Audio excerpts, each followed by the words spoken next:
Good afternoon, Prof, doctors, and my fellow friends. Welcome, everyone. Thank you for joining us for today's webinar, Online Teaching Amid COVID-19 Pandemic. What could go wrong? I'm Dr. Fong Fong, Senior Lecturer from Faculty of Dentistry, Masa University. At current, the COVID-19 has resulted in schools shut all across the world.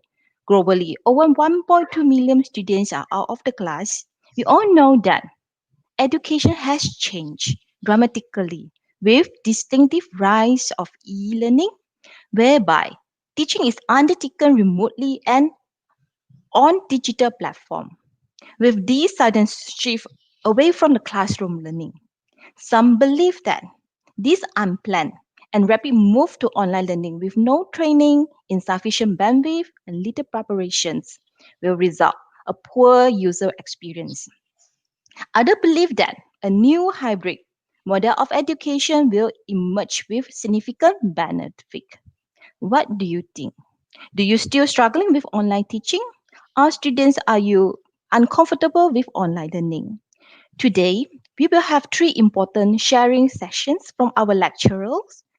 The first sections will be from Dr. Faris Ismail, a dive into teacher-student dilemma over online teaching. The second one will be from Dr. Najmu Haq, Odd Journey from Dialogue to Soliloquy. And the third one will be from Dr. Uy Dejuns, Becoming a Better Online Instructor, Tips and Trick. Just a little bit housekeeping message before we get started. If you have any question during the presentation, please type your comment or question in your comment box. Okay. Now, without further ado, I will turn the time over to our first presenter, Dr. Faris. Dr. Faris is a young academician from Masa University, get involved in preparation of a few MQA documentations and acting as internal auditor for the faculty, research project module coordinator. He has led a review paper on innovative learning and teaching, which is currently under review. He performing as a reviewer to various journals as well, and also won many national and international awards through the committing in many presentations, including the National 3 Minutes Thesis. Okay, welcome Dr. Faris for his presentations.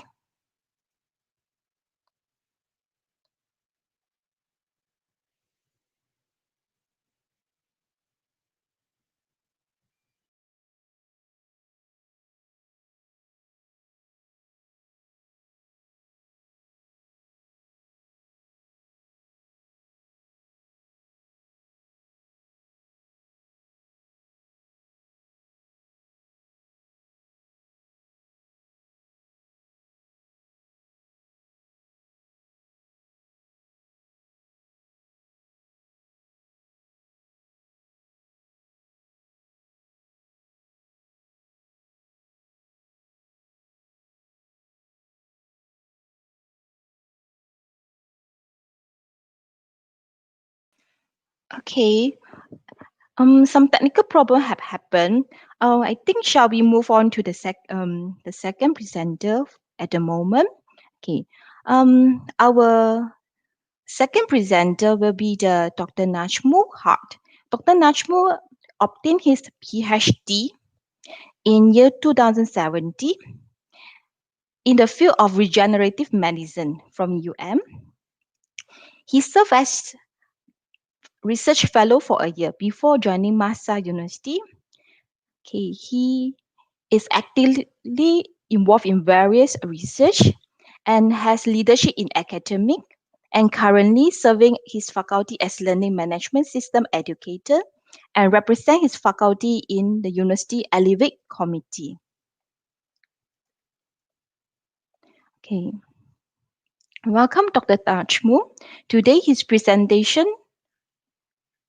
will be on Odd Journey from Dialogue to Soliloquy.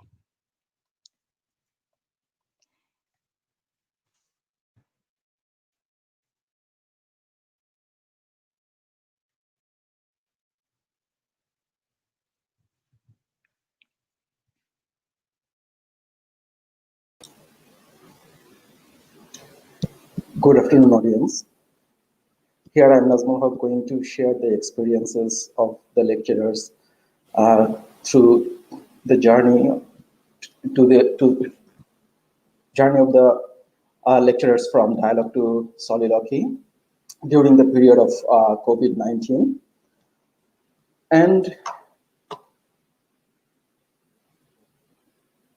sorry, I think there are some technical issues. So, sorry, I'm going to, okay, fine. Thank you very much. Thank you very much, audience. Today, here I am, Nazmul Haq, going to share the experiences of the lecturers of their journey from dialogue to soliloquy throughout the period of COVID-19. Usually, with the lecturer who are involved in conventional teaching, most of our lectures are conducted in the mood of dialogue. That means we share the experience, share the information, we ask few questions to the students, and then we actually expect that student will give some answers. Okay, so it is usual during our face-to-face lectures, and sometimes when we need to conduct our lectures into a big hall room, at the time, few of our lectures become monologue. That means we just share the information with the pupil or the audience, and there is no question and answer session. That means no question from the lecturer or no question from the audience as well. So in this type of lectures, actually very few in our conventional teaching. And so most of our lectures are dialogue, and very few of our lectures are monologue. But what happened during the period of COVID? Actually, it is not all of a sudden. Actually, for the last decades, maybe 1 decade, the environmental scientists or biologists, they were warning us that the environmental change is taking place very rapidly, and maybe we will suffer from a pandemic within few years. But actually, we didn't hear the lecturer. We didn't concentrate. We didn't give proper consideration to their research outcomes. But when we suffered from COVID-19, what we did, we were puzzled that, oh, how we are going to conduct our face-to-face lectures now, how we will continue the students' education. And we were totally puzzled. And all of a sudden, we just choose any of the platform to teach the students through online teaching tools and something like that. But during conducting our lectures online, what we did with the academics, most of the academics actually, we recorded our lectures using webcam, and we shared this through YouTube or Google Drive or OneDrive, or we just incorporated our voice into the slides and we shared this one with the students. Few lecturers, they went for live teaching. What is the experience of the academics who went for live teaching? The experience actually not so good. Here I have shared one of the experience from an academic from Hong Kong, but almost all the academics who went for online teaching, our experience is almost same. I have conducted few online sessions, and being a learning management system educator, I had to assist a lot of lecturers during their online sessions. So the scenario is almost same. In the first 1 or 2 weeks, we saw that, okay, the attendance and active participation of the students is quite fine, but after a few weeks, it is unlucky, it is actually unfortunate that we didn't get active participant except the class representative. Only the class representative actively participate in the online sessions. Others just log into the class, and after that where they went, we don't know. So because of these things, most of our online lectures became soliloquy. It is no more monologue. Even there is no chance of being dialogue. It looks like that we are talking with ourselves, we are asking question to us, we are giving the answer to our question. It is a drama, like soliloquy drama. We are just playing the role, okay? And it creates a lot of frustration among us. among the academics who went for online teaching. And this frustration, out of this frustration, we come to a conclusion that, oh no, such kind of simple onlineification is not going to, simple onlineification of our face-to-face lecture or conventional lecture is not going to create any positive experience among the academics or not among the students as well. But being an academics, we need to ask ourselves, are we facing this kind of frustration first time in our life? Have we talked to the seniors that have they faced any frustration during their lifetime, during their teaching? Yes, it is not first time in our life. It is not first time in the life of an academician, because most of the academics during their early stage of their career, when they had to conduct their lectures in a big hall room or in an auditorium, they also suffer from this kind of frustration, because they were thinking that the students are not looking at them, the students are not giving proper concentration to them, or the lecturers are thinking that he or she is making the student bored, and it creates frustration on them. How they overcome this? When they master the art of engaging people in his or her class, actually the frustration resolved. So now we are going through the frustration and we have to look for the solution. If we don't look for the solution, the frustration will be forever, or we will be replaced by someone else. Here, another frustrating information. Before, the scientists were saying that we are going to suffer from a pandemic, and now the technocrats or researchers or economists, they are saying that by the year 2030, almost 800 jobs are going to be replaced by robot. Is our mindset setup is like that? We are going to accept this one, or we are just saying that, oh no, this is a totally wrong interpretation. The robot cannot actually replace human being, is it?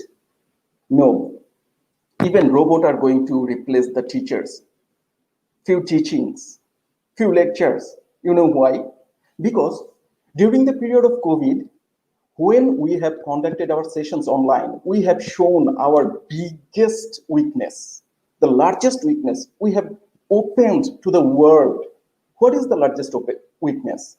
We prepared the voice incorporated file, we prepared the video, we conducted online session, whatever were the mode of instruction, mode of lecture, where we used the same old slides that we were using for a few years to teach the students face to face.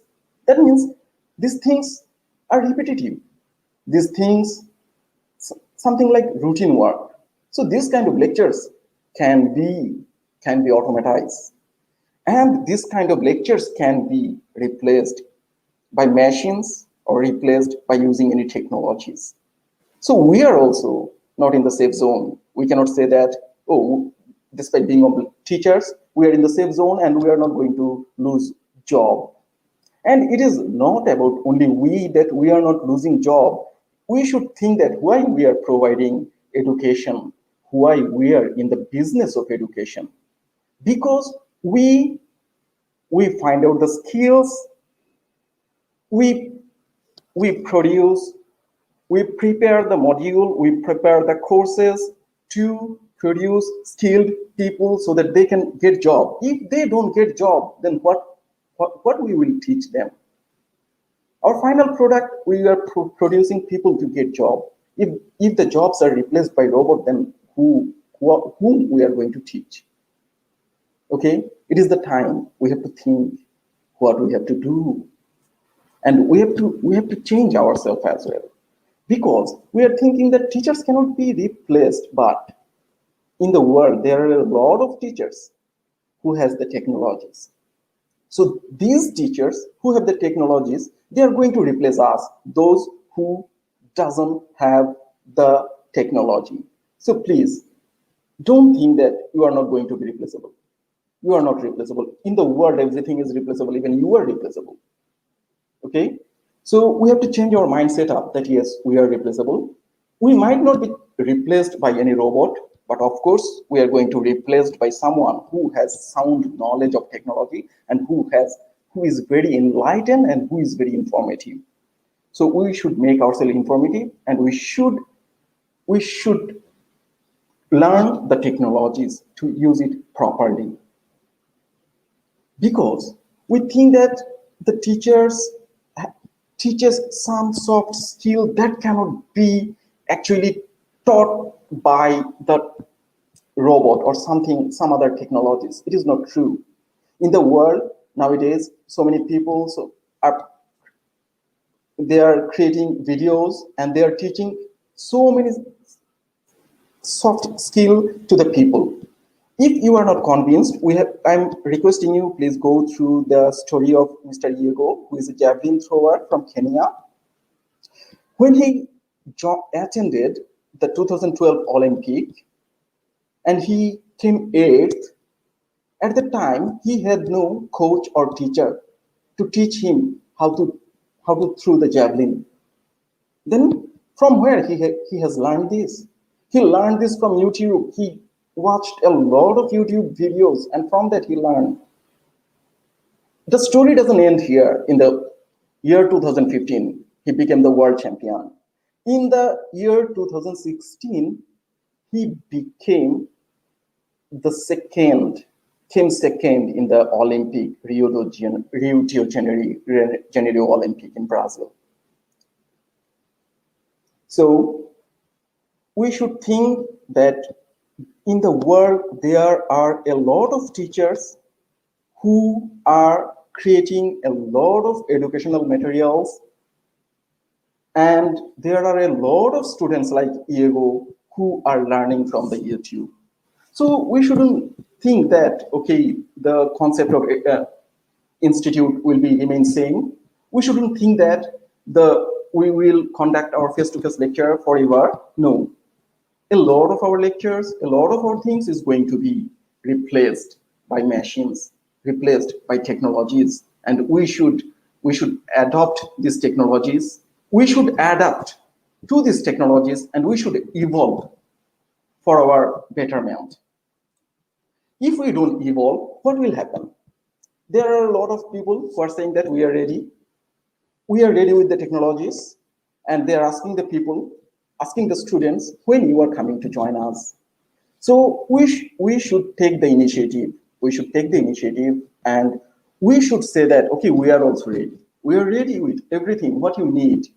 And when you are going to be ready to come here, join with us. If we don't take this opportunity, if we don't evolve ourselves so fast, others are going to take the place. Okay? It is not only the people, it is the matter of institution. Some institutions are going to be replaced by another institutions if we don't take this opportunity now. Okay? So we should change our teaching pattern. Then how we are going to change our teaching pattern, teaching style? What is the style we are going to adapt now? Okay? So here I'm going to share one thing. It is from World Economic Forum. They are saying that if we just find out some skills that could cause revolution, it may create some jobs. So from the very beginning of the world, actually the teachers, they are the leaders. They actually discover everything. They find out the skills in the people. They find out the opportunity in the environment, find out the opportunity in the world. Then they prepare courses, they prepare curriculum, they prepare the modules, and they prepare class lectures. And why we are doing that? We are doing that so that we can transfer the information to others. We can prepare the skilled people who can replicate the same job.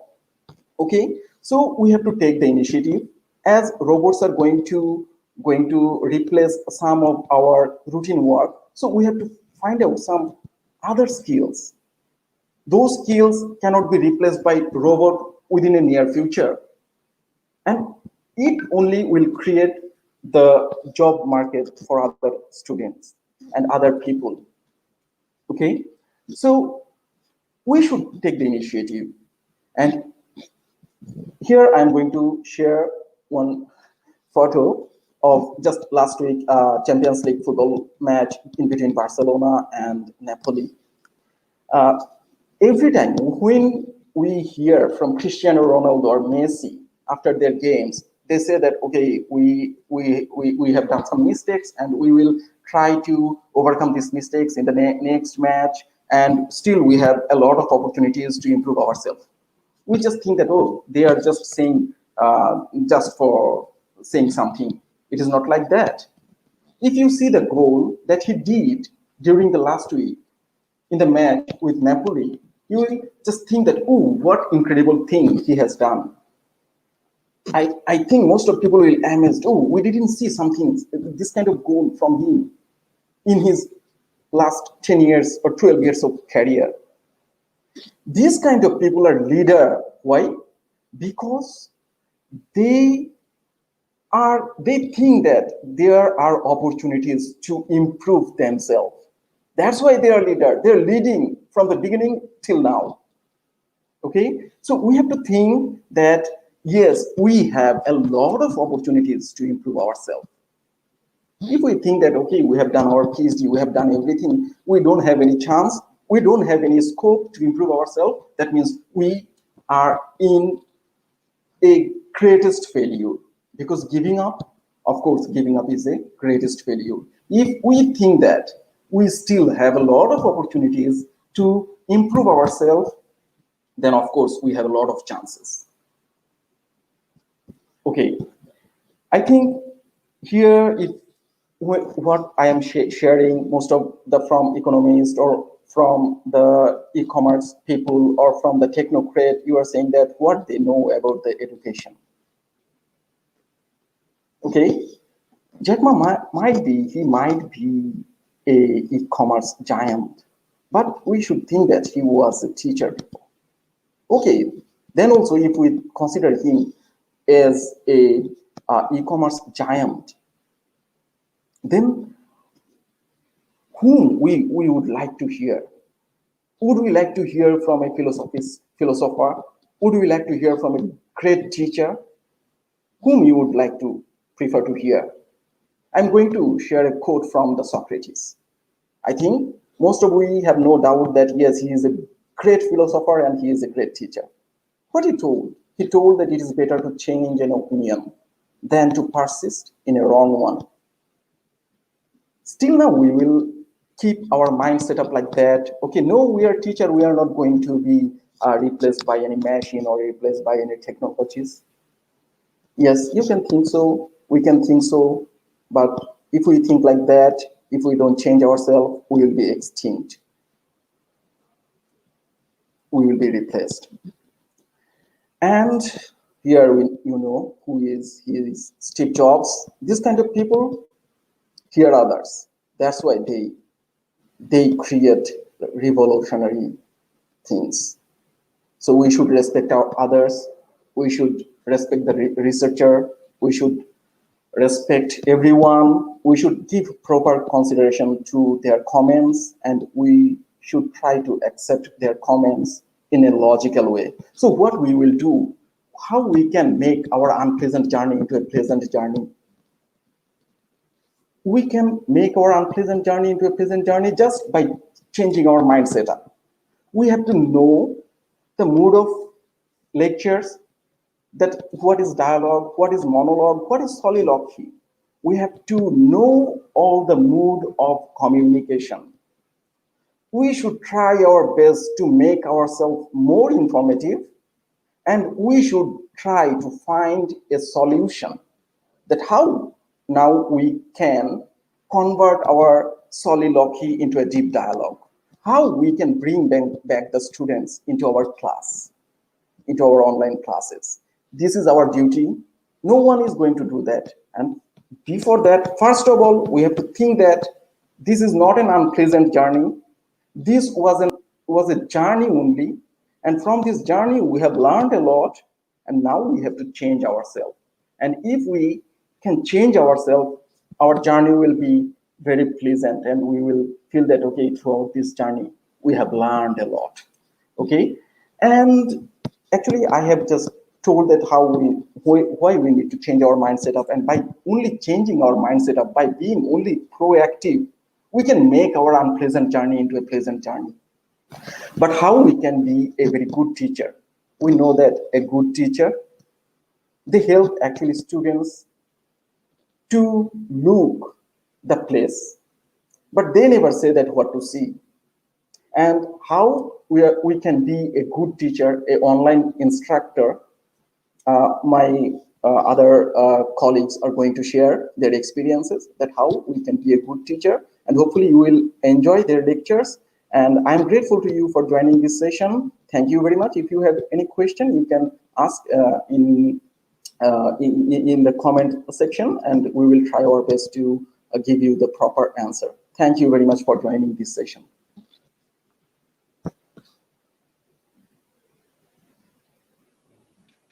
Thank you, Dr. Nashmu, for his amazing presentation.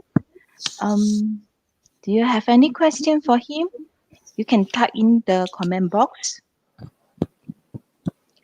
Well, Dr. Nashmu, I have a question on online assessment. Okay, what do you think about online examination and how to prevent cheating? Uh, yes, thank you very much. It is a nice question. Online examination, yes, as we are not able to conduct face-to-face lectures, and sometimes we will only be able to conduct mini test or class test, even the final exams face-to-face. So we have to think about the replacement of face-to-face exams into online exams as well. So in that case, actually, I think it is the time we have to think that we should give more importance to the continuous assessment. That after every class, we ask few questions and get the response from the student online. So we have to adapt some online platform to ask the student the question. We may use Google Form, and almost nowadays most of the universities of the first world and second world countries, they are using at least one. They are using the learning management system. The systems might be different, but at least they are using one system. So in that system also, they can create online quizzes.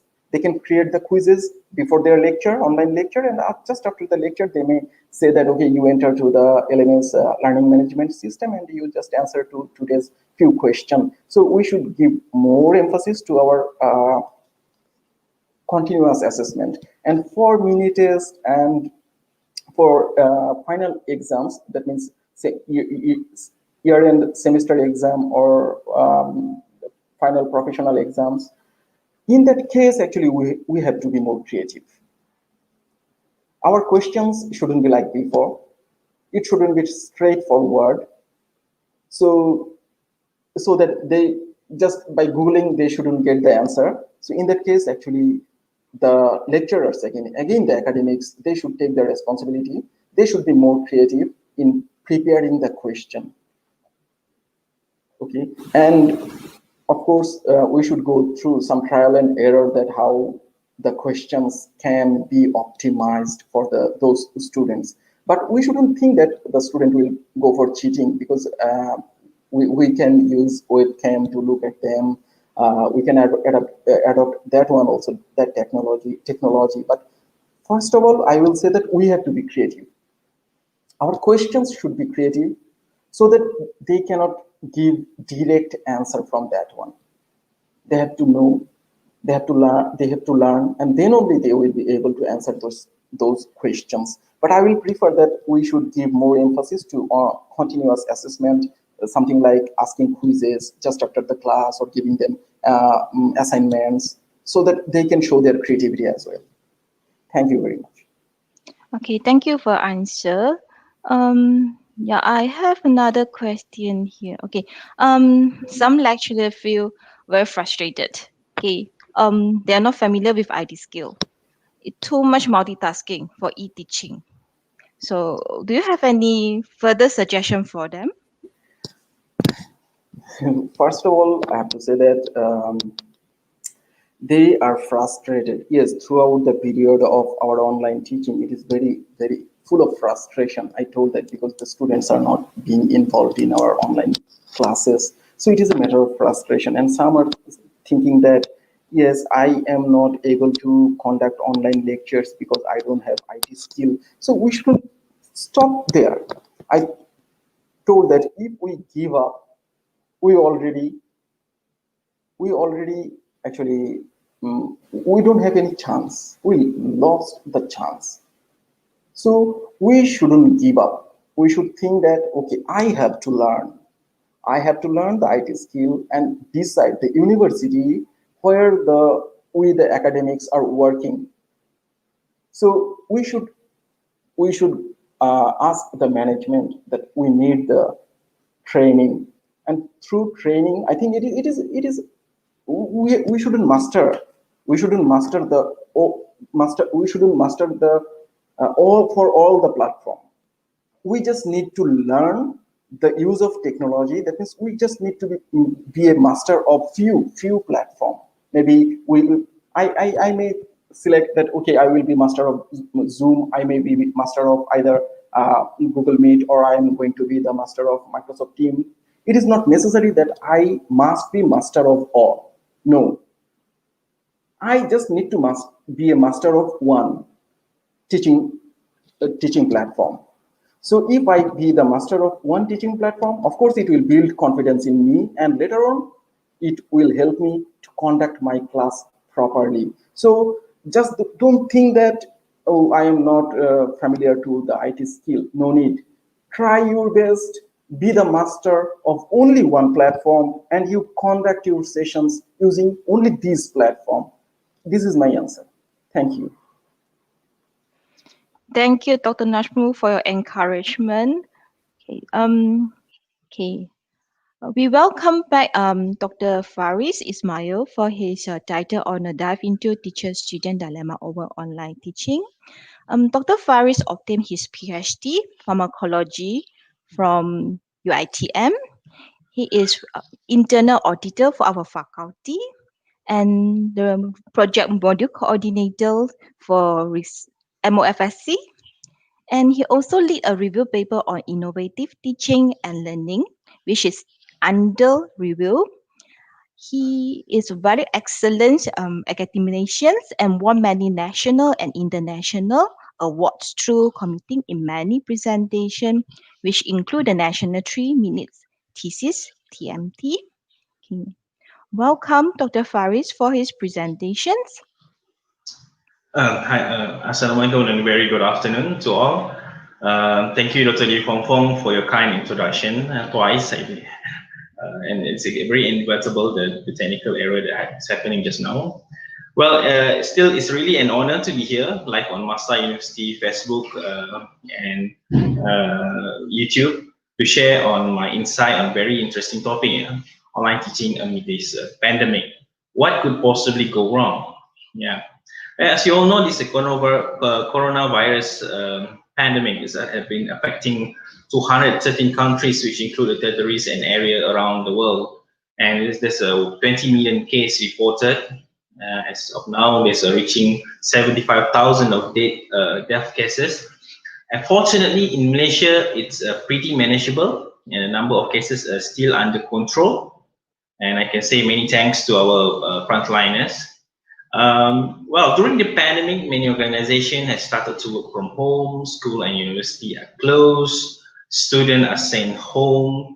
And this reality has forced for sudden implementation of online learning or e-learning, yeah, for students. And as a young lecturer, I'm here to share in more details on the problems or dilemma that we have faced or at least seen so far.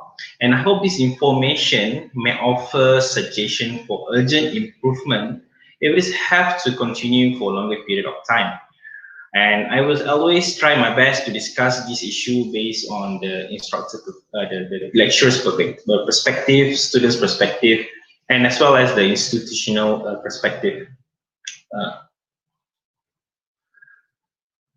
Okay, as our moderator had already mentioned, yeah, as of April, at least 91.3% of world students' populations are affected, where it consists of 1.6 billion children and youth when schools are closed, and it's occur in at least 188 countries.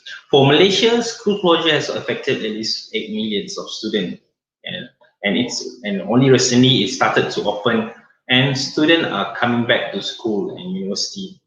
Looking back, just few days before the Movement Control Order, the MCO, most universities have urgently been shifting their teaching activity from traditional classroom meetings to a distant learning, which is online. And this, university or other institutions started to fully utilize the video conferencing platform like Zoom, Google Meets. And in fact, there's a list of channels had been provided by the Malaysian Digital Economic Corporation and that. And as you know, online teaching is not new. E-learning is not new. They are already in play. There are many online courses available.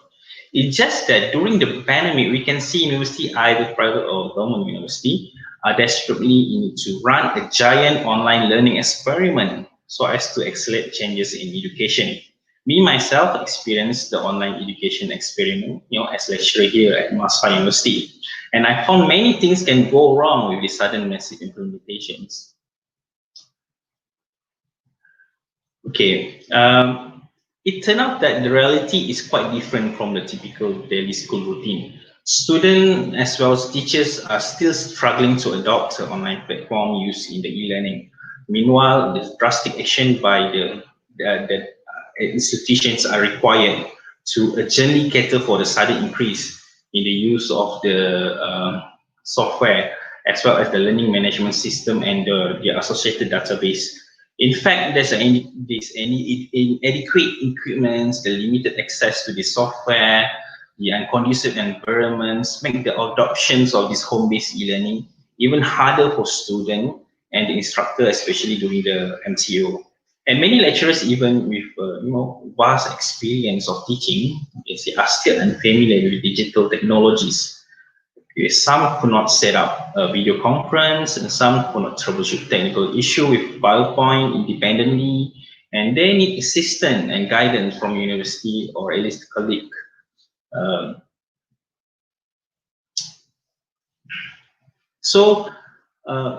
There are also some may feel that work from home saving their time and energy, spent on commuting.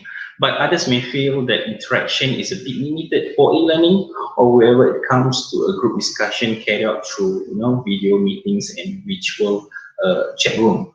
What I'm trying to say here is students and teachers' acceptance and adaptations of online teaching and learning may not be uniform during this pandemic.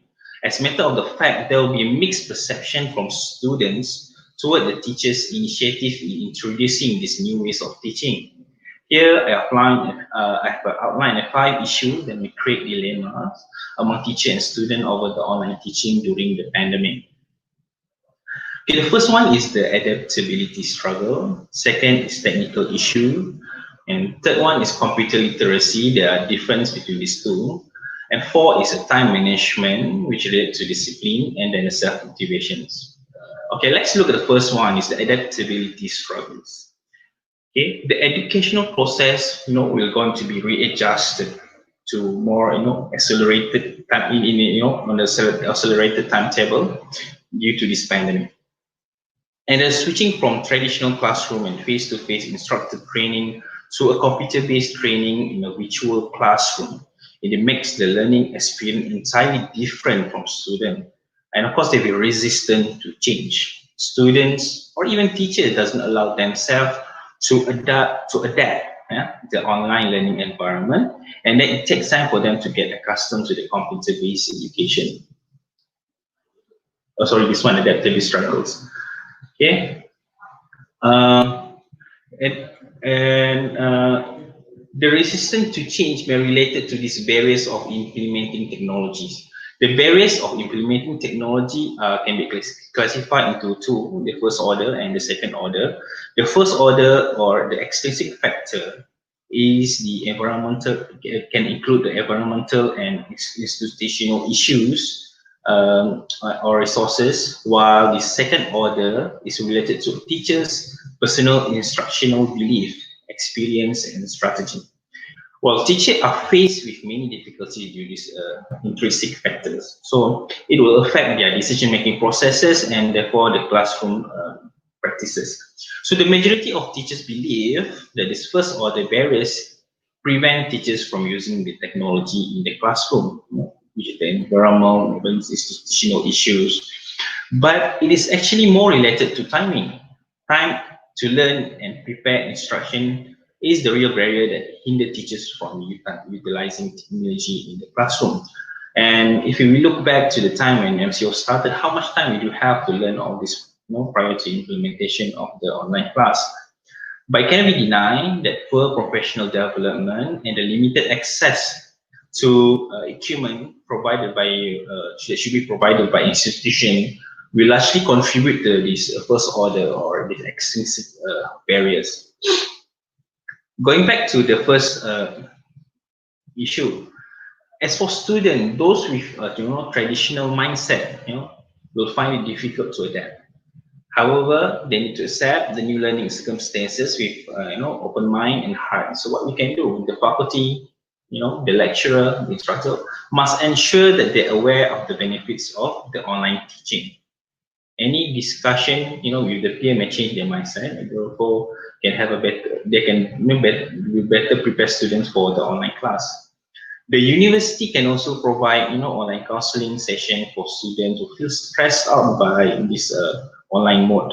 Most encourage, and we need to encourage students to learn new knowledge during this period of MCO. A second one is the technical issue.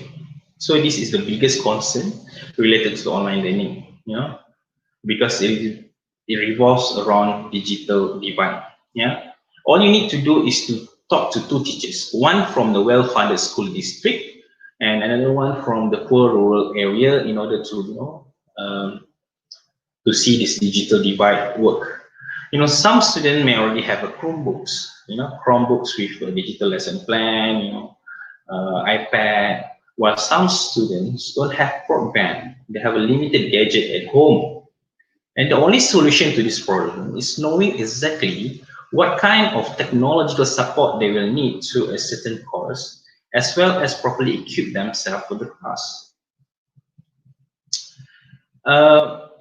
The digital infrastructure in Malaysia is, of course, is not as advanced as compared to Europe, but the global estimates suggest that 126 million of students have no access to a computer, and the 56 millions are lack of coverage with the mobile 3G or 4G network.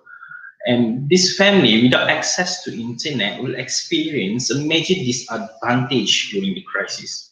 For example, during the previous health emergency, like the Ebola outbreak, the impact on education is really devastating in countries where there are already low learning outcomes and high dropout rates. Like a country like Africa, they hardly have 20% of the household having internet access in their home.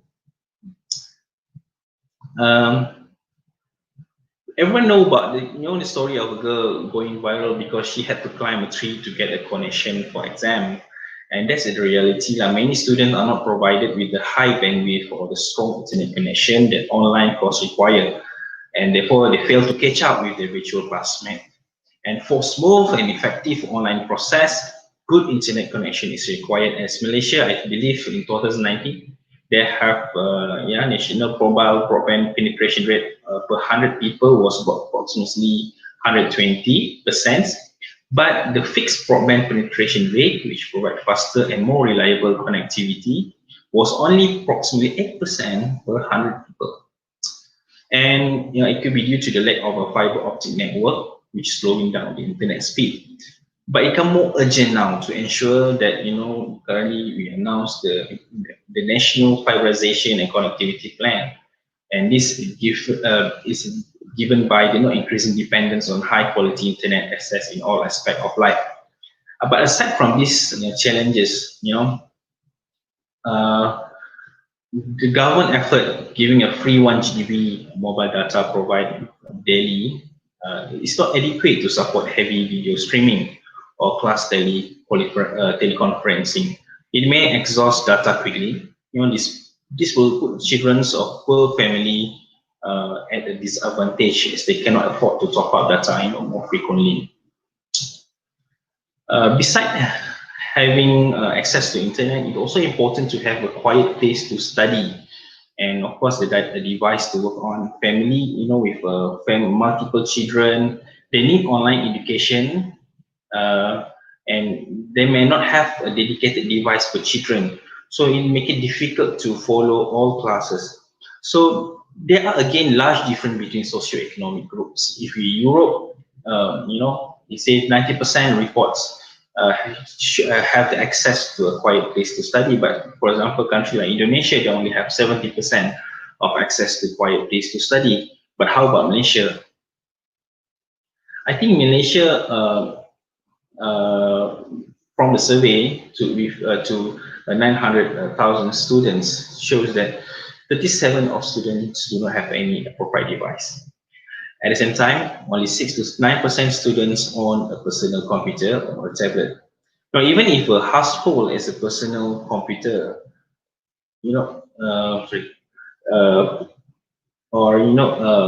computer or tablet, many would have shared with other household members for works or study. Government or university itself should offer at least coupons or voucher for subsidy to this student for the purchase of gadgets for e-learning. Next is the computer literacy. Students are generally tech savvy. So they are millennial generations, and they should be able to manage computers well. Lack of computer literacy is a major issue among lecturers, especially professors today. Some of them cannot operate the basic programs, such as Microsoft Word, PowerPoint. Therefore, they're not able to handle their files at home. Furthermore, many lecturers find fixing basic computer-based problems troublesome because there's no knowledge in this area. Of course, at the office, supports are always available. Therefore, the technology profession is a must for following. The technological proficiency is a must for following online courses, as it enables students to manage their assignment and course in an organized manner without struggling. Basic course in computer literacy will enhance student knowledge in the field, and having a fundamental knowledge of computer hardware will help them to participate in online classes without interruption and any hindrances. Next is to be the time management. Online learning requires discipline. Education requires discipline too, but online learning has a less hand-holding. That reality is going to favor a certain type of student over one that can independently manage their own timetable. And moreover, working from home during the MCO creates its own problem for teachers, since many teachers are also parents themselves. Many are caught in challenging situations that require striking a balance between work, household, course, and care work, while have to supervise their children learning at home. Lastly, will be the self-motivation. Yes, low self-motivation may cause burnout to both student and teacher during this crucial time. The fallout in education from COVID-19 and the mass move to remote learning is going to be dramatic, because students fall behind and nurture the ideas of giving up, as difficulties in handling a technology medium can be insurmountable. We used to hear complaint by lecturer that student interaction is poor during the online class. But McInerney and Roberts 2004, however, told in one of their study, learners are also feel isolated and disconnected in online class, in which it may affect learning. If there is a weak monitoring of students, their learning experience will become problematic. Students will start hating online teaching. They will stop attending class, and the negative perception by students can be due to the educator's lack of preparation in conducting the session. In fact, I believe we need to change the style of teaching, as normal lecture is somehow irrelevant, especially to be adopted in this online learning. Let's look at this chart. A lot of lectures are very didactic. Just talking and educate. At the end, the question. At the end, I will ask the question. Lecture. And when there's no question, you feel like, I'm the greatest teachers of the world. But what we can do to engage with students and facilitate the active participation of the student in the class is by interactive presentation. The very interactive presentation. We'll start with the presentation, and then we can have a discussion, active discussion, followed by activity that students do. Then you have more of a discussion. Then maybe you want to have a video together, and then you can have more discussion, and you can end with the summary and Q&A. And there are many things you can do besides just a boring lecture activity, like role play or flip classroom.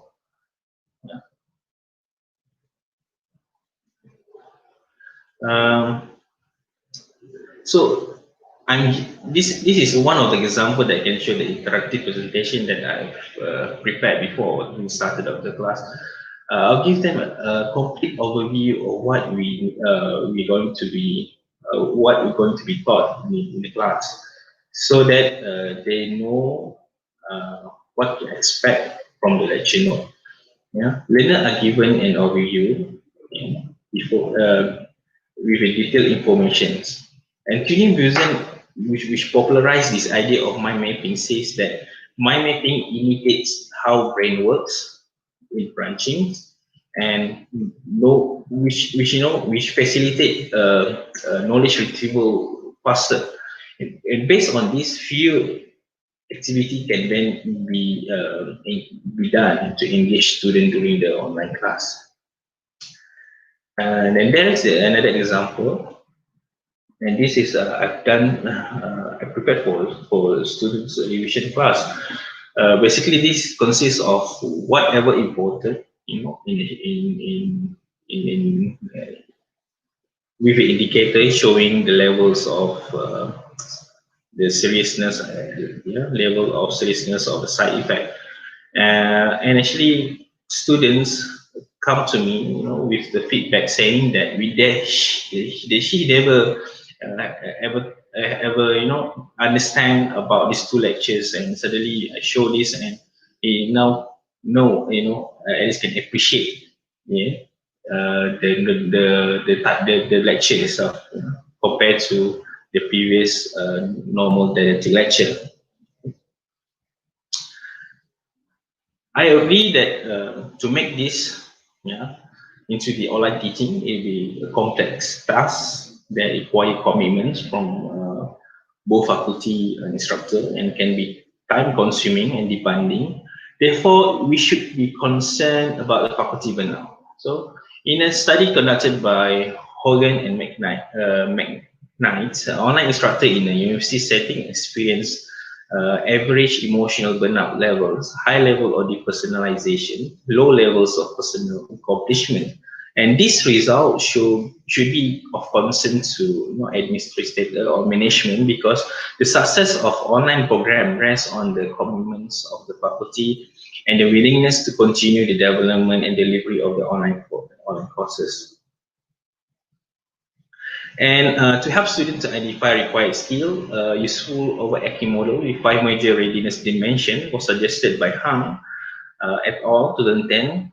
The 5 dimensions include the self-directed learning, competent internet self-efficacy, online communication self-efficacy, learner control, and lastly, the motivation for learning. And it is pretty much related to our 5 issues. And to tackle this, first self-directed learning, which define the process which learners take responsibility and understanding their learning needs. Learners with higher level of self-directed learnings are more successful in the online setting. Secondly, is the computer and internet self-efficacy. Of course, when you have you know how to solve complex tasks, troubleshoot problems easily, learner with high self-efficacy perform better in online course. Online communication self-efficacy refers to learner's perception about the ability to communicate in online setting. Yeah, and then the learner control refers to the degree of learners that can direct the learner's experience. Yeah, so online learners may choose the sequence, pace, and amount of content and may follow a more individualized approach. Learners perform better when they are provided with more controls. So lecturers should be more flexible in their content. Finally, motivation, which needs to do something out of curiosity and enjoyment. Because motivation for learning in the online setting plays a critical role in the success of learners, which align learners' effort with the learner's desire and increase the learner's retention. Instructor may use this hung tool to identify online learners or students' readiness level, yeah, and support the learners who are not well prepared to participate in this in online class. How about to end this session? Anyway, we're not alone. We are not alone in facing this education challenge caused by this pandemic, because as there are at least 188 other countries searching for ways to resolve the same problem. But I like this statement by Confucius, which says that it does not matter how slowly you go, as long as you know you do not stop. So it's important to learn from each other and do our best for the sake of the children's future. And there's a narration from Imam al-Baqir al-Salam, which states, it's no two things have been combined better than knowledge and patience. And it's important to bear in mind, cultivating and engaging online learning experience is hard. It takes time and incredible amount of patience. And hope these quotes have profound impact on you to be the best that you can possibly be. Thank you very much for listening. Pass to back to Dr. Kong Kong for question maybe. Thank you, Dr. Faris. While waiting for question from the audience, just a housekeeping message. Please fill the feedback form to get your certificate of attending. Okay. Through the link that we gave just now. Okay. Any question? Well, Faris, I observed that during MCO, some students they're back to their home country. So where they are from different time zone, how shall we handle teaching with students at different time zone? Yeah, I think the cases is an isolated cases where I think based on my experience, there's only one cases, and I think it's been handled very well by the coordinator. Um, thing is, when you encounter with such thing, you need to know that uh, you need to be very flexible with the timetable. So the best way is just to discuss with the student which is the most suitable time, and I think most appropriate time to at least conduct the course without cause the students feels giving up. Yeah, I think that's all for me, because I think yeah it's very in isolated cases where it's happened, but yeah I think it's always need a discussion with the coordinator, where you can discuss on how to be agree with timetables.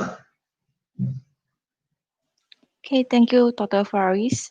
Here we have a question from Dr. Mahe.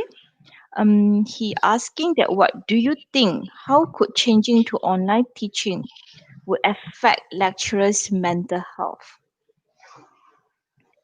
Okay, I think mental health is, as I'm saying, is correlate to faculty burnout, so where lecturers feels overburdened with the responsibility. But in real life, if we go back to the management level, for example, college or university savings are maybe probably taking hit, as stock market declines, and there's implementation of online teaching is a must during the MCO to avoid parents seeking refunds.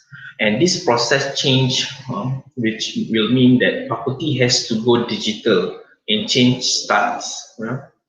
To go digital means to have content uh, to be transformed on everything online, and there be some extra ad hoc assignment for lecturer, extra task for lecturer, and it's related to related to point number 5, where staff are overburdened, and when teacher motivation drops, faculty burnout may appear. And if it goes on without careful consideration by institutions, this may cause the self motivation for lecturers to be dropped, tremendously. So Okay. I hope we answer your question, Dr. Mahe. Okay. So last but not least, we come to almost the last sections.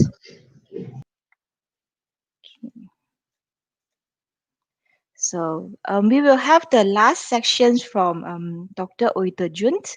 Okay, Dr. Oiterjun, we may call him as Dr. DJ. Okay, he is senior lecturer from the Department of Oral Biology and Medical Science. Okay, recipients of FRGS.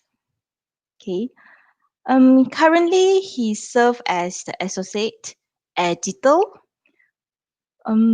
for BMC Complementary Medicine, okay, and Therapies since 2001. Okay. So today, he's going to present becoming a better online instructor tips and tricks. Okay, hi everyone. Good afternoon. Thank you very much to Dr. Fong Fong for the introduction. As I mentioned, you can actually call me DJ. It is my initial. Today, I'll be sharing the tips and tricks in becoming a better online instructor. Now, do you wonder why it is actually titled as better? Well, I believe that all of us, in fact, throughout the world, right? In fact, throughout the world, we actually experienced the same thing. We were previously in the BC, that is the before COVID, and after all of a sudden, the COVID-19 pandemic actually changes everything. The whole world was literally put on a stop. Everyone is asked to stay home, and for now, I guess we are in this DC stage, right? And it's during COVID-19. And I hope that we will be able to reach this AC, that is the after COVID-19, very soon. Now, could you still recall the transition from the BC to DC, right? While all of us are actually asked to stay home, all educators, right, regardless of if you're actually in the kindergarten teacher, you are a primary school teacher, you are a secondary school teachers, you are in the colleges, universities, and even the tuition centers, right? All actually made a sudden move to conduct teaching online, right? While there were some who were actually already well versed, right? Just I think a small portion of them. But I suppose a majority of the educators are actually not well prepared for it, all right? And I think that literally we were actually being dumped into the river and were then asked to swim by our own, right? Well, my dad actually did tell me that that's how a kampong boy, right, is a village boy, how a village boy actually learned to swim. Anyway, but I guess for a city boy, right, like me, I'm not used to learn to swim this way, right? And even with a swimming coach, I'm still not able to swim well, right? Okay. Anyway, but I think that I would like to congratulate everyone, right? Congratulations to all the educators who actually made through this, right? I know that it is not easy. I have read some inspiring stories where some educators actually made an extra mile of effort to make sure that no one is actually left behind. Now, though we survive, right? Some may actually swim better, some may still like struggling to float, and that's essentially the objective for the webinar today. Okay, so hopefully everyone could then be a better swimmer soon, right? I think that all of us are aware that we are not able to go back to the old normal, right? No way, right? Especially on online teaching, it just wouldn't be possible, right? While some may think that COVID-19 is opening the Pandora box on the education, I am not that pessimistic, right? I think that this is actually a chance for us to ponder or to think what kind of educations that we wish for the next generation, and a great time for us to actually move forward, right? And essentially, we have to actually adapt to the new normal, right? And during this MCO, CMCO, RMCO period, I have been thinking of what is the best way to become an online instructor, right? And so on one day, I was actually driving on a weekly trip to the supermarket to purchase some groceries, right? During the MCO period, I only go out once in a week. I turned on my radio and listened to the DJ actually chit-chatting, right? Then suddenly I thought, on the radio DJ, right? They are the best person that we should actually refer to, right? Really no pun intended, right? I mean that radio DJs, they have been talking to themselves or interacting with the crowd, and how did they actually manage to do that, right? And that's essentially what I'm going to do today, right? And so I actually did some homework, partly because for this webinar as well. And eventually I come up with this, what I call as the radio DJ and the TV production inspired online teaching strategies. All right. Okay, so let's start, shall we? Okay, so I'll be sharing some tips and tricks, and hopefully that will be helpful for everyone for your online teaching. All right. So I have actually grouped the tips and tricks for online teaching into three important categories, namely the technology, the content, and also the delivery. And let's start with the technology, right? Stable internet connection is a must. I would like to emphasize that it is really a must, right? Imagine if you are actually listening to a radio station where the radio signal is bad, right? So, okay, for a while you might still try to bear for it because that is their favorite radio station, right? But what if it is actually for a prolonged period of time, right? I guess you will stop listening to that radio stations, and you will then swap to another radio stations with a better signal, right? So same goes for online teaching, right? Particularly for the online live interactive session, right? A lot of frustration arises when the student could not actually listen to the lecturers or the teachers due to the poor internet connection, right? And take note that the internet problem could actually come from both parties, right? From the instructor or the lecturers, as well as from the students as well, right? And next up would be the audio, right? But although we might not have the best DJ vocal or the mature voice, right? But make sure that your device is actually able to capture your sound properly, right? Able to capture your sound properly. Try to maximize your audio, right? Of course, the use of external microphone would be encouraged, right? When you're actually doing a live recording, live sessions or recording, make sure that the surrounding, right, the surrounding is actually not noisy and busy either, right? An enclosed room or an enclosed studio would be the best, right? Just like the how the actually DJs the radio DJ actually work to record their live sessions and so on and so forth. Else the surrounding sounds could actually easily be captured, right? So we really don't want the sound of the engine revving up, or the dogs barking, or the sounds of the moving trolleys actually affecting the final audio quality, right? Okay. And the next part would be to know your software and devices, right? I think that different institutions or each educators have access or their own preference over the usage of the different software, right? As for now, there are a lot of innovative software available. You can actually use the Zoom, Google Meet, Webex, Microsoft Teams, Tension Meeting for your online interactive sessions. You use PowerPoint for your and the Google Slides for create your slides, your content. You can actually use Kahoot, Slido for your online quiz session, your Google Classroom, Moodle platform, or the Blackboard LMS platform. And whether you're actually presenting live via the Facebook, YouTube, and so on and so forth. Whatever it is, right, you will need to make sure that you familiarize yourself with the use of these different softwares available, right? I mean that for a radio DJ or a TV personnel, they will not ask their audience, right? Could you hear me, right? Could you hear me, right? So a DJ or a professional TV personnel will not do that, right? So same goes for us, right? And as well as the devices. If you want to use any external webcam or the microphone, how would you actually position your camera on how to actually get the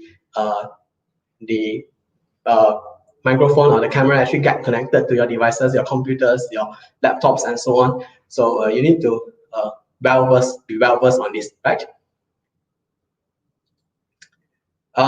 Just like any radio station, I mean, radio DJ actually broadcasting from their professional radio studio. For us, right, the educators, to portray a professional image, it is not advisable to go online at any location, right? So, I mean, whether it is actually, you actually go online at the McDonald's, right, or a cafeteria and so on, it's really not advisable, right? Just now, I have actually mentioned the importance of working on a quiet and seclusive environment, right? So to ease the online teaching and learning activity, I think that it is advisable that we should have actually two monitors, right? Two monitors being fixed, right? So during the online live sessions, then on one screen you can actually have a look at the participants, right? And on another screen you can actually project your slides, right? So with that, then you can actually look at your participants and you can actually feel more connected to your students. I mean, when you actually could actually see their face, right? But take note, right? Take note. You are the only person that actually feel connected, right? And it is actually not the same for the participants or your online students. I mean, the students who are actually online on their devices on some other places, right?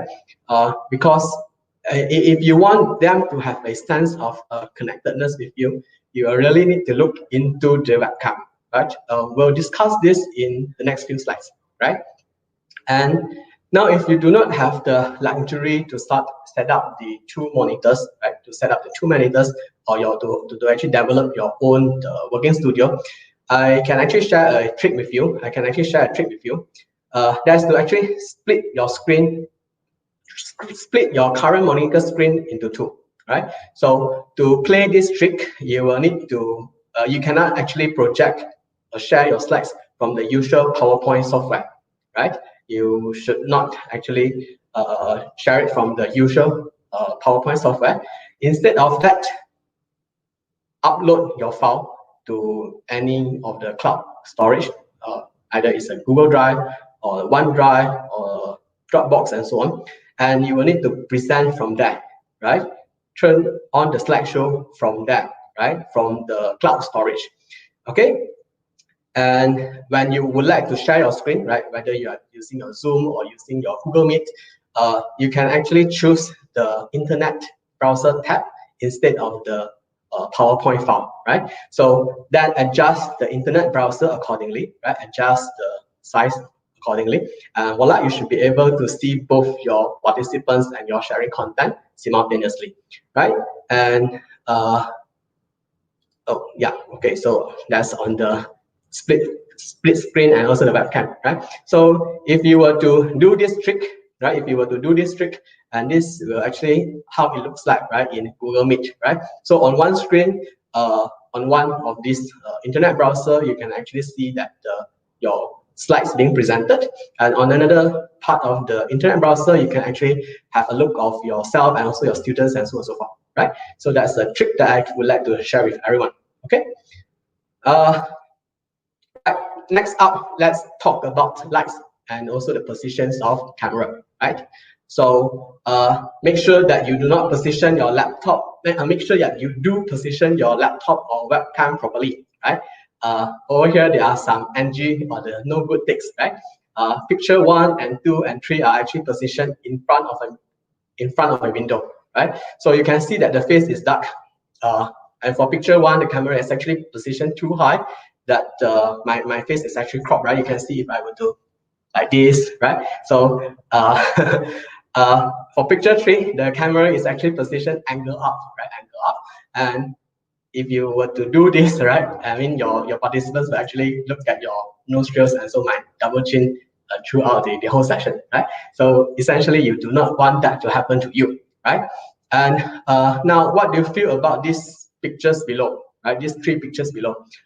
Is it okay, right? For me, it is still not proper, right? It is still not proper. Okay, you can see that they are actually being taken at a well-lit room, right? At least it is actually looks better. I mean, you can see my face more clearly than the picture 1, 2, and 3, right? But the problem is that I stayed too near the wall, right? So it might actually looks like I'm actually under a hostage or inside a prison, right? So again, you don't want that to happen to you either, right? And next up would be the use of the hand gestures in a virtual presentation, right? And I believe that all of us actually understand the use of the importance of the hand gestures in the presentation as well. However, when we actually present virtually, we'll need to consider the width of our webcam, right? So you can see that for picture 1, my hand is actually being cropped. So I couldn't actually make too big a gestures, and I need to like focus on this part, right? And I couldn't actually put it in front of my chest either. I need to put it up front, I mean a bit up, right? So that you can actually see my hands and then you can feel my gestures, right? And another one is that if you prefer to sit or you prefer to stand up in presentations, it really depends, right? For me, I prefer to present when I actually stand up so that I can actually be more energetic in my presentation, and it really is a personal preference. Okay. So what is actually the best way to position a webcam, right? So while different people might have differing opinion, right? However, for me, I would suggest the rule of third and also the use of this golden ratio, right? So if you know some photography techniques, then you should know about this, okay? The best is not to position yourself at the center, okay? But the basic principles for the rule of third, right, is basically you are going to split your image up to 9 parts, right, where you have another 2 horizontal and another 2 vertical lines that split it up, right? So you have 9 parts, and with this grid in mind, position the important image elements along this line, right, as you can see in the sample over here. Okay, so you can actually choose any 4 important points and then you actually position it accordingly, right? And as for the golden ratio or the Fibonacci sequence, right, it is really a sequence, a ratio of approximately 1.618 to 1, right? So it is widely being used to create works of arts, from paintings to architectures and so on and so forth, right?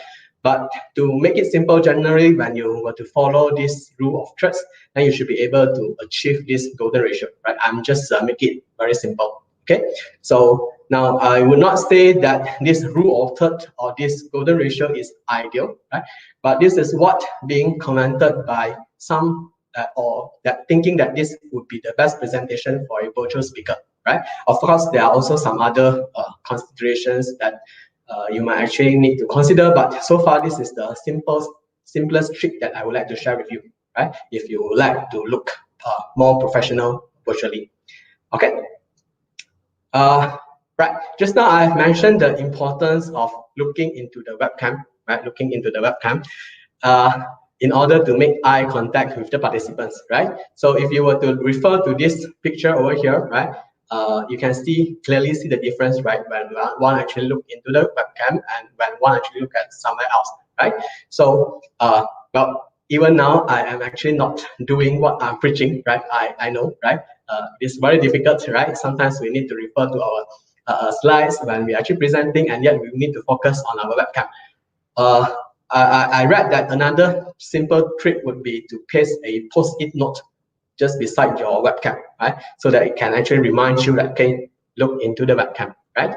Okay, so hopefully maybe you can actually try it out next time. You can actually paste a post-it note next to your webcam, and then it will actually remind you to look at the webcam when you're presenting. Okay. Right. The next up would be the content, right? So I think that being the expert in your respective field, I believe that you know it best, right? I mean, you know what is the best content to share for your students, the participants, but sometimes we just have too much to share that we do not have enough time, right? I think that for now we really need to look into what kind of educators that we aim to be, right? Do we still emphasize on the conventional teacher-centered approach, or shall we actually concentrate more on the student-centered education? Okay. So know your audience well. Well, each students are unique, and they may actually learn differently according to the different methods, right? For now, we actually educate everyone the same. I mean, using the same way, what we actually think is the best for the students, right?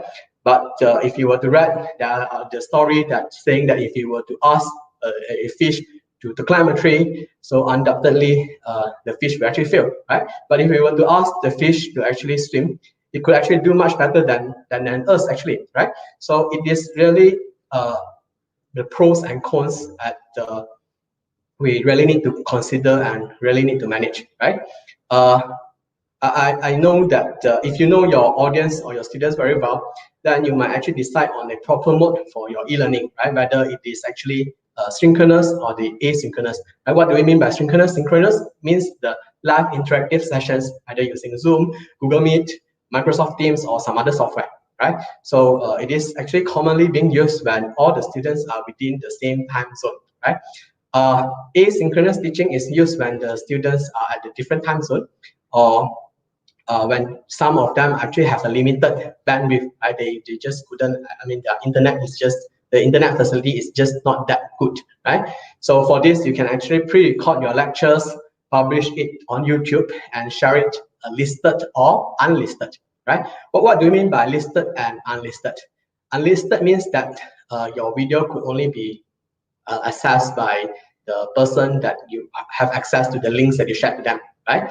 And for the listed file, right, that means that the general public will actually access to the video that you have created, right? And there's actually a benefits of actually making it listed, right?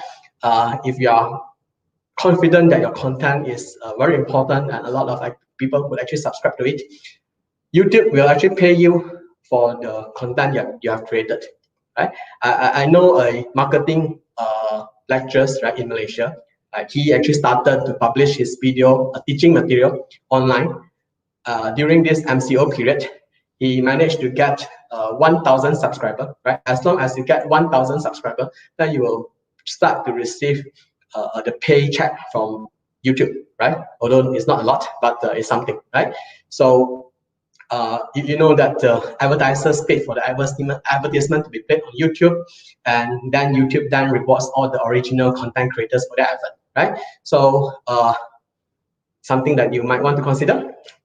All right, and well, whatever it is, right, whether it is the synchronous or the asynchronous teaching, clear and concise instruction and expectation is a must.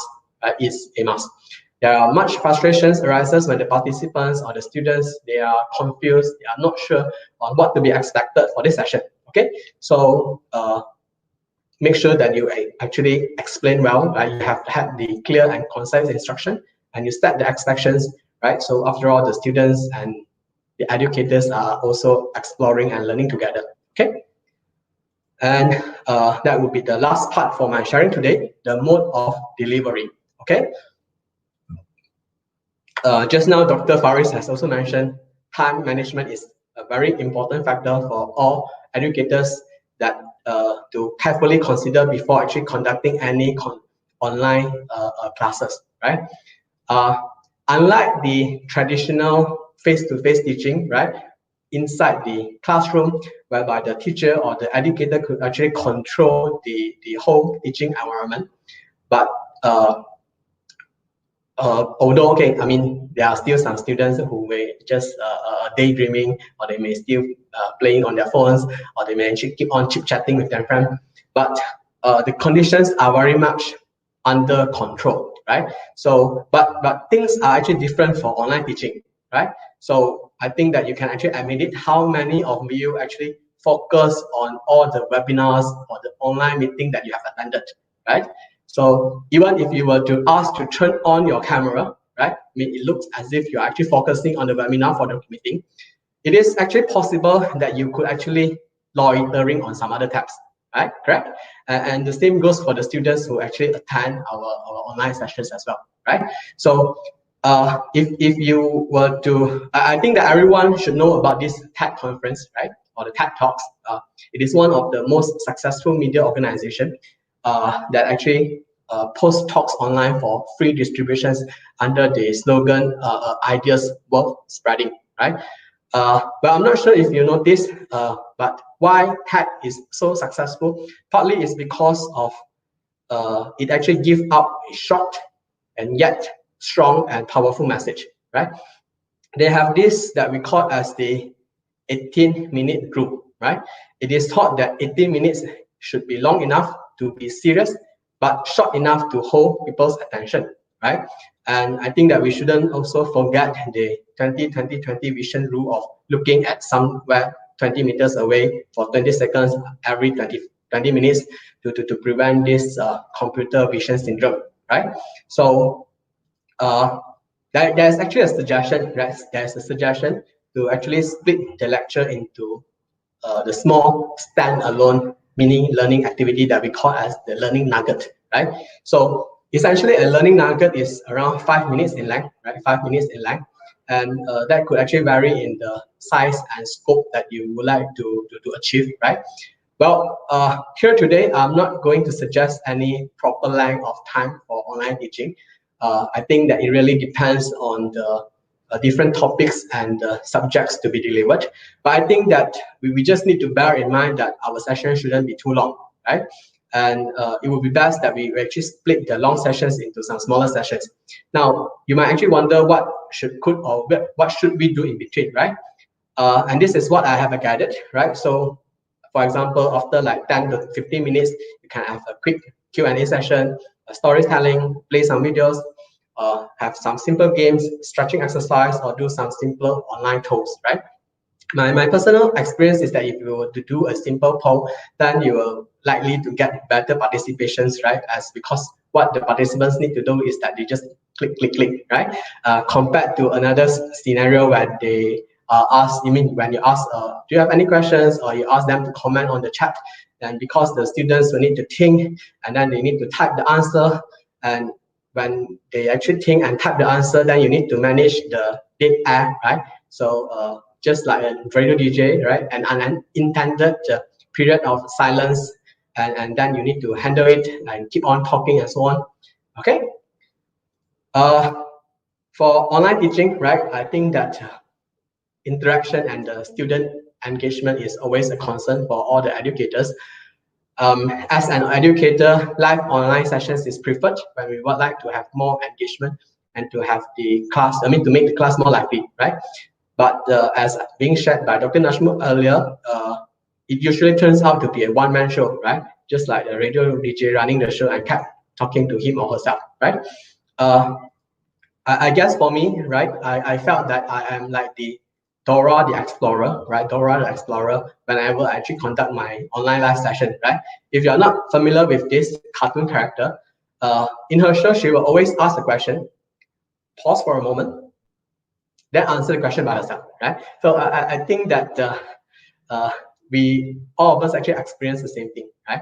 And I think that as being shared earlier, the simple activities, the quizzes, the polls could be used to create some form of interaction. However, I suppose that we should also change our mindset, right? Change our mindset that you could only engage your students or your participants online via the online live session, right? We should also consider the use of some asynchronous, the forum, the chat as a form of effective online engagement as well, right?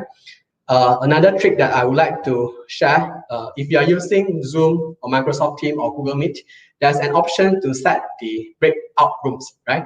Although for Google Meet, of course, you need to install additional extension, right? But it is doable, right? It is doable. You'll be surprised that when the students who kept silence in a small group, right, they will actually participate actively when they are actually being inside the breakout room, right?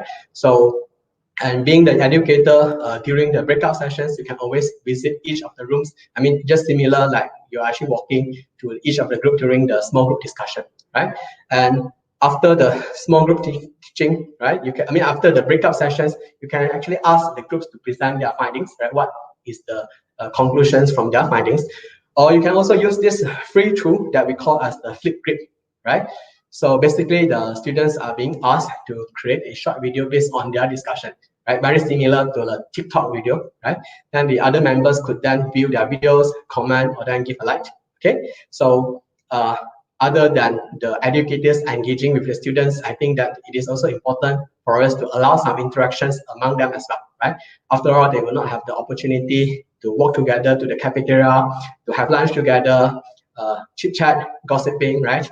I believe that all of us actually felt the same during this MCO period. Okay.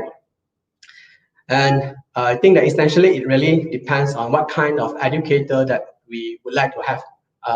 Or what kind of educator that we would like to become, or what kind of educations that we would like to have, right?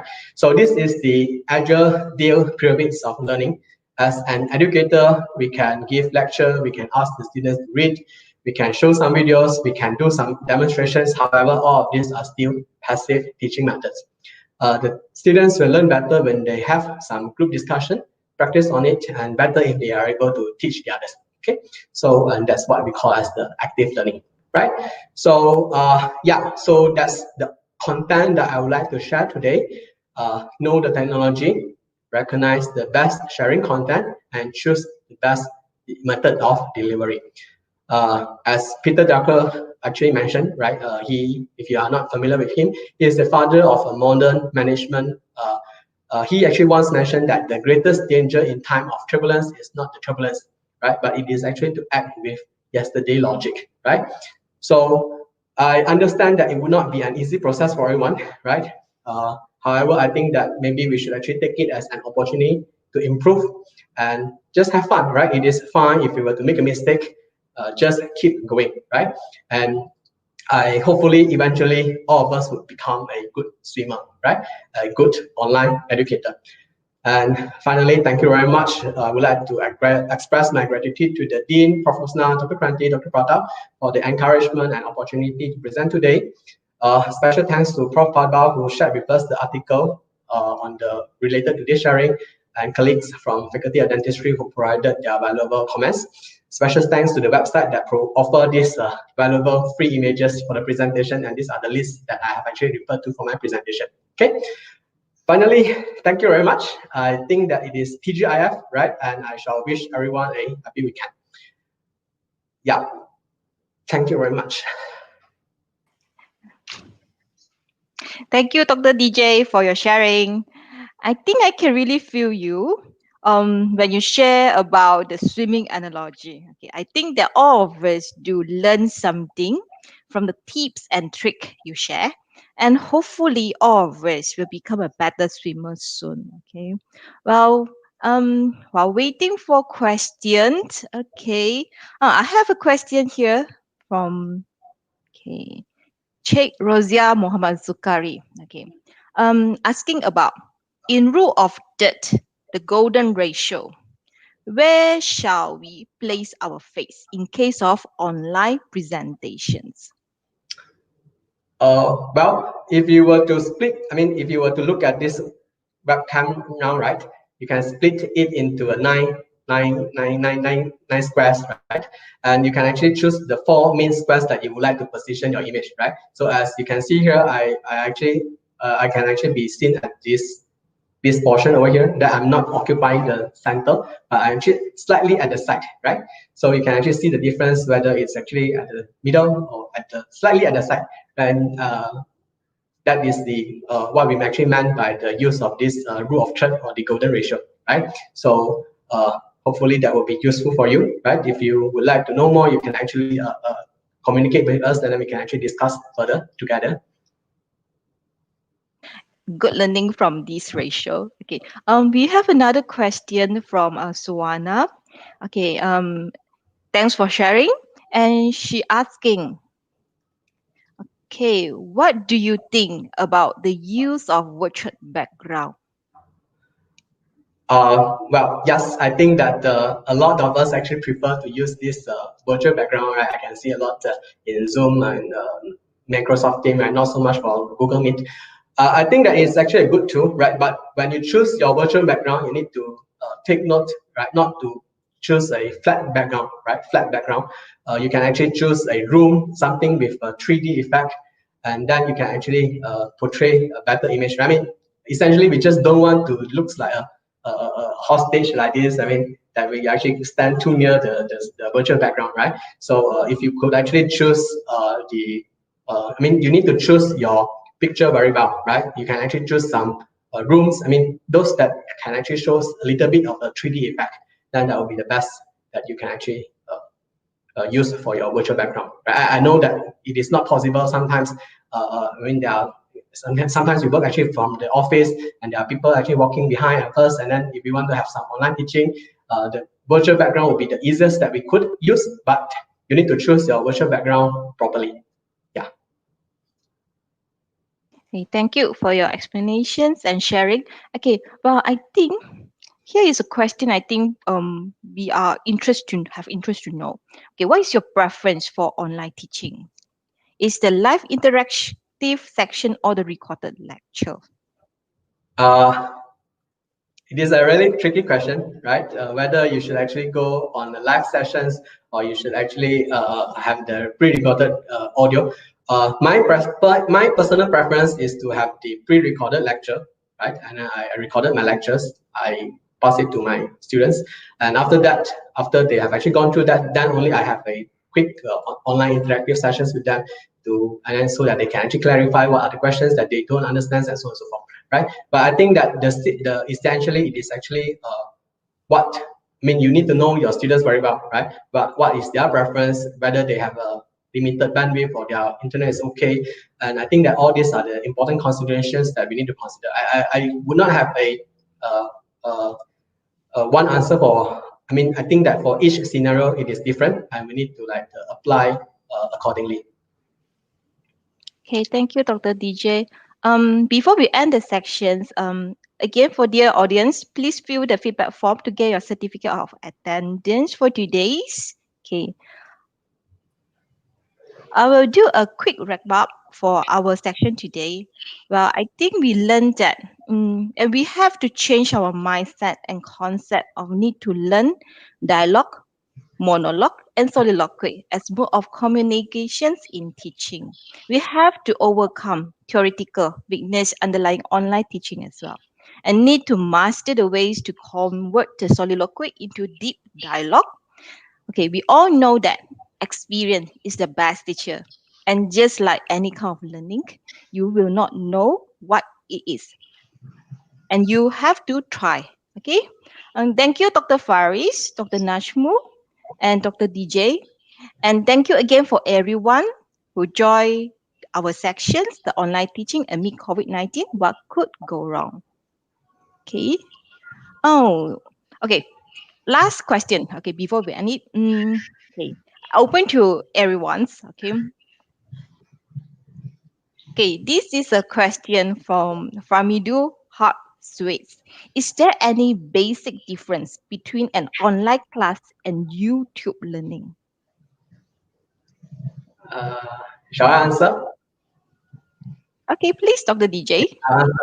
Uh, uh, well, Online class, I suppose you actually mentioned that this is the online interactive sessions that you actually conduct. I mean, you actually give your lectures online, uh, online live sessions, right? You have the online live sessions.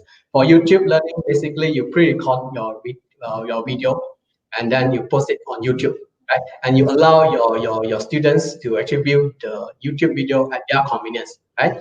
And after they have viewed it, then they could actually come back to you and then they could actually ask more questions, or you could actually have the live interactive sessions with them, and then you can actually discuss on the matter further.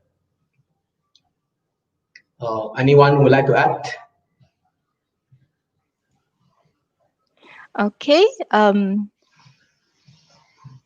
Since no more question and further comment, okay, and now it's 4:40. We're going to end the sections. Again, thank you everyone for joining us. Okay, have a nice weekend, and we'll see you in next time. Bye.